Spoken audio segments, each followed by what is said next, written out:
যখন ত্রয়োদশ জাতীয় সংসদ নির্বাচনের দ্বারপ্রান্তে ঠিক তখনই নতুন করে আতঙ্ক ছড়িয়ে দিল এক ভয়ঙ্কর বাস্তবতা।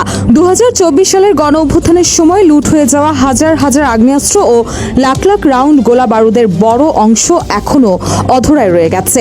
ভোটের মাঠে নামার আগে তাই প্রশ্ন উঠেছে, এই নির্বাচন আদৌ কতটা নিরাপদ? ভোটার, প্রার্থী, এমনকি গণতন্ত্র নিজেই কি এক রক্তক্ষয়ী ঝুঁকির মুখে? এমন চরম নিরাপত্তাহীন পরিস্থিতিতে নির্বাচন আয়োজন বন্ধের দাবি জানিয়ে হাইকোর্টে রিট করা হয়েছে। 14 জানুয়ারি হাইকোর্টের সংশ্লিষ্ট শাখায় জনস্বার্থে এই রিট দায়ের করেছেন সুপ্রিম কোর্টের আইনজীবী মোহাম্মদ মাহমুদুল হাসান। রিটে মন্ত্রী পরিষদ সচিব, স্বরাষ্ট্র মন্ত্রণালয়ের সচিব, আইন, বিচার ও সংসদ বিষয়ক মন্ত্রণালয়ের সচিব, নির্বাচন কমিশন সচিব, পুলিশ মহাপরিদর্শক আইজিপি এবং র্যাব মহাপরিচালককে বিবাদী করা হয়েছে।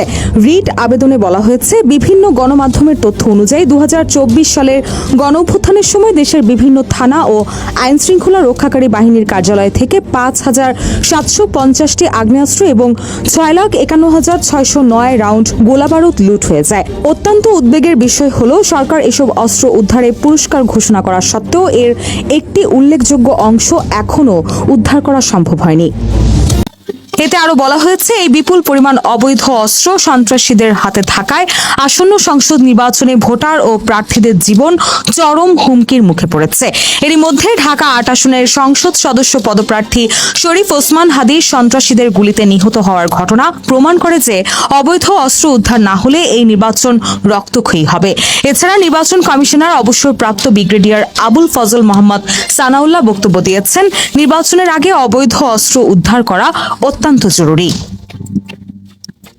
আইনজীবী মোহাম্মদ মাহমুদুল হাসান রিটে উল্লেখ করেন, সরকার কিছু সংসদ সদস্য পদপ্রার্থীর জন্য গানম্যানের ব্যবস্থা করলেও দেশের আপামর ভোটারদের নিরাপত্তার জন্য কোনো কার্যকর ব্যবস্থা গ্রহণ করেনি।